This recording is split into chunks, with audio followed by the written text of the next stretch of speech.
Mahela, despite losing the Test series 3-0, Sri Lanka has a different proposition when it comes to one days. How important is it for you to start off with a winning note? Yeah, it's very important. I think we're disappointed with the Test series.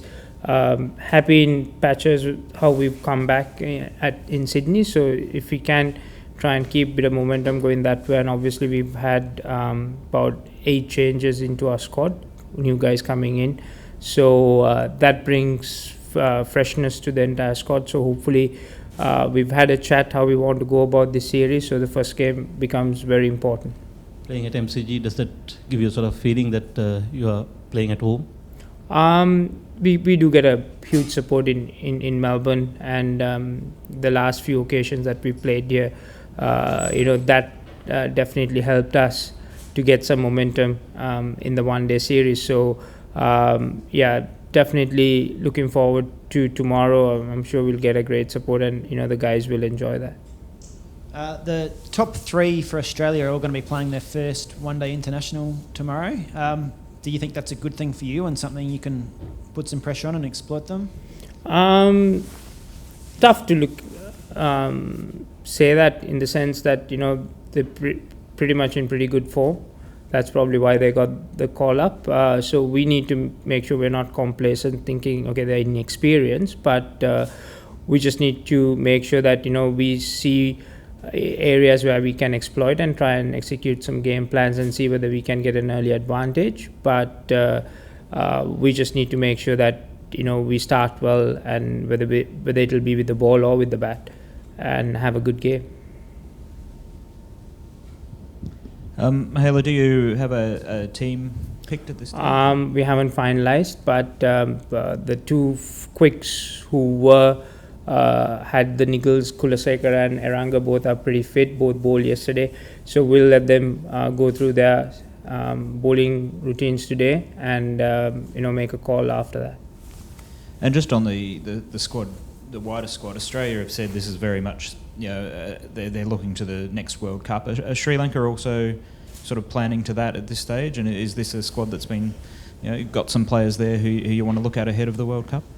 Yeah, I think it's a very a young squad. I think after the last World Cup as well, we've gone in that direction. When we came to Australia for the triangular as well last year, we had a very young team. Chandimal, Tirimana, all those guys are regulars in the one-day team.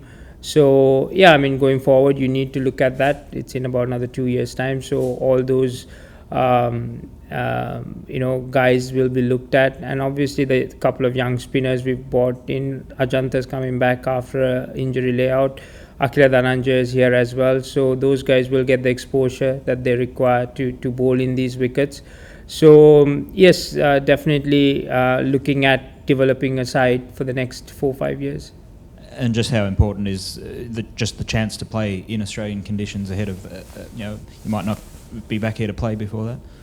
No, it's very important. I think we had the opportunity to play Australia in the last 3 years consecutively. I think we came here 3 times now.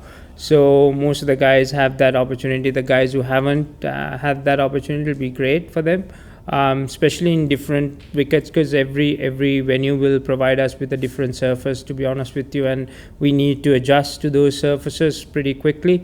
So that will be a challenge, and the guys will learn from that.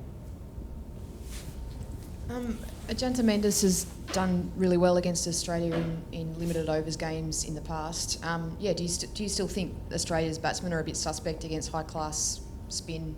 Is he someone who can exploit a few? Well, obviously Ajanta is a class act, and he'll come in with a lot of confidence, knowing that he had a lot of success against them. But it's just another game of cricket. He has to deliver. We've got a lot of variations in our bowling lineup, so that's something that we will try and make use of to create some problems for that lineup. So it'll be a great series. I'm looking forward to that, and I think most of our spinners are looking forward to the opportunity of bowling in these conditions, and try and improve them, learn tricks, and see how they can become better bowlers outside Sri Lanka. This will be your last series as captain as well. On a personal note, will that be an additional motivation to come up with a series win? Yeah, it would be great. I think, the last time we won a series here was under Kumar, I think, when we came before the World Cup. So since then, we've had a lot of success in Australia. The guys are really keen to try and finish this series off on a high note, hopefully. So it'll be great. I know I'm not putting any pressure on the boys on that aspect of it, just because it's my last series as captain. We just need to make sure that we hit our strides and get a good start and try and enjoy our cricket. That's the most important thing. My apologies if you've already answered this question. Last time when you were here, there was a fair bit made of not a lot of fight in the Boxing Day test, rightly or wrongly. Is it something you've spoken about, just to fight everything out? Yeah, I think from Boxing Day we moved on pretty well to Sydney, and we've shown a lot of spirit in how we wanted to face Australia. I thought we stood up in tactically, and in situations we probably fell short in certain aspects. That's where we probably lost that Sydney test, but there was a lot of fight, and that's something that we've spoken about. So yeah, I think we move on from that MCG Boxing Day test match, and the one days, it's a good opportunity for us to start fresh. Melbourne is a pretty good hunting ground for us, so we just need to make sure that we start well tomorrow, whether it'll be with the bat or the ball, and try and keep that pressure going for the Australians. In your own form, it looked like something clicked in Sydney there. Yeah, I think I wanted to be a bit more aggressive in the Sydney Test match, and managed to get on top of the Aussie bowlers and try and carry on the way I wanted to. So yeah, I mean, sometimes you tend to change a few things in your approach, the way you think about, and sometimes it works, sometimes it doesn't. But yeah, Sydney was a good example for me to realize how I wanted to go about in Australia. What do you think of the difference in Australia's bowling lineups? Like they're pretty different from Test to one days, aren't they? Yeah, I think the way they go about playing Test cricket and one day cricket is quite different, and they've got talented bowlers obviously in one day cricket, but it's about handling certain situations better as well. That happens to every team. So in one day cricket you need to be aggressive, you need to try and take wickets. I think that's the way to go about, and that's something that we are striving for as well, with all our variations and backing ourselves to do that. So I think that's something that everyone's trying to see how best they can do that. Have you already been asked about Malinga? No. He's got people talking, he's got people rattled. Everyone's just amazed at what he's done in the Big Bash. Yeah, I mean, Lasit's a fantastic asset for us, and the way he backs himself to do things, it's amazing. I mean, just his ability, but he works really hard at that. So yeah, he had a great start to the Australian summer with the Big Bash. Hopefully he can carry that on for us. But it's going to be tough for him. You're up against a pretty decent side, but last time he showed what a quality competitor he is. So he'll give everything he's got and see whether he can make a difference. Has he got people bluffed? I saw what Huss has written today in the papers and all that. So yeah, he's got people thinking. That's good. But it's good to know that people are thinking about it, obviously, and they'll probably expect those deliveries to come at them as well. So it's good, and but they have to handle it, not me. Did you, because he didn't have a great World 2020, did he, coming up? Did you sort of worry then that you might be fading a bit? Have you beefed up the ground seems to be in the top of his life? So. I think Lasith had a up and down T20. He had some fantastic games. I mean, he ran through the England lineup in Kandy when he took fifer. So that happens in T20 cricket. Sometimes it comes off, sometimes it doesn't. But like I said, we're not really depending on Lasith. We've got few other guys who've got that X factor in our lineup. So as long as one or the other clicks and gets the job done for us on the day, it makes real good sense. So Lasith on his day, if it gets going, he'll be a tough competitor because he's bowling at very tough times for us in the power plays up front, trying to pick up wickets, and then comes back at the end, and in between the power plays he bowls in crucial times.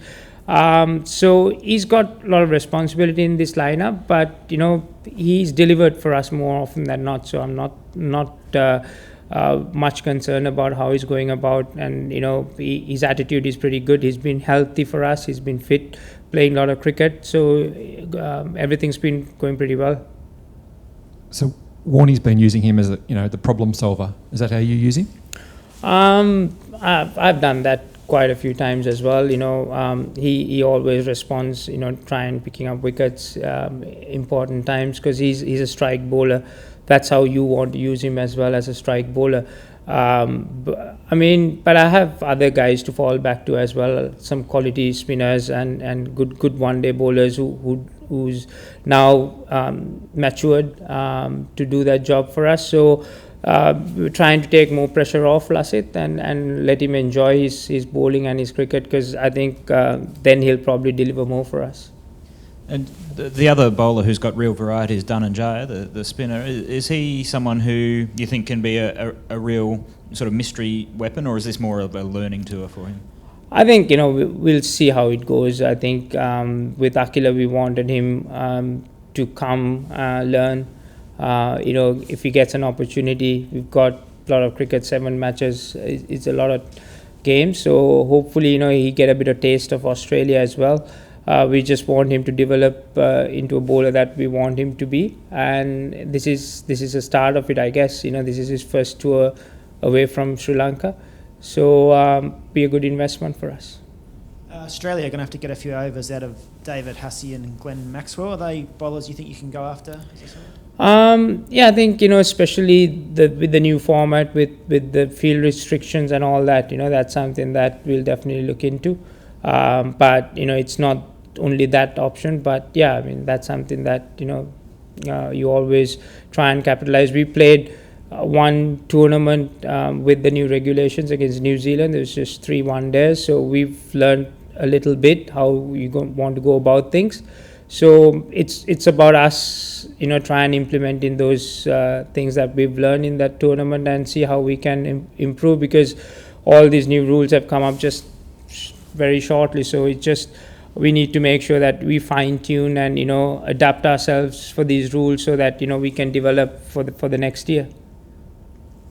Just lastly, where do you think 50 over cricket is at the moment? There doesn't seem to be a lot of excitement really about this series compared with perhaps the Big Bash that drew 46,000 to the MCG the other night. Well, I think there've been a lot of cricket being played during the summer as well, and the West Indies are coming, so the Big Bash.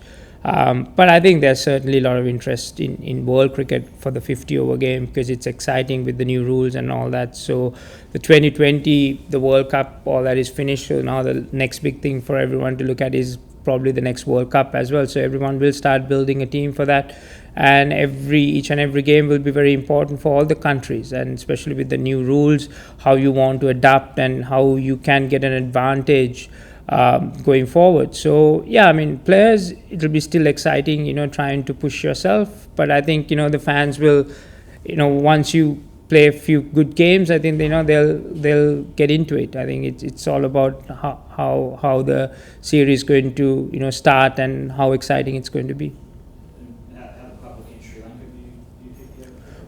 Well, I think we've got a real big appetite for 50 over cricket. I think that's something that drives the national team a lot. They enjoy their one-day cricket and T20 cricket a lot more than probably Test cricket. We don't get big crowds for our Test matches, but we get a fairly good crowd. But in one-day cricket, they definitely get behind the team. They have a very good time, and they enjoy their one-day cricket.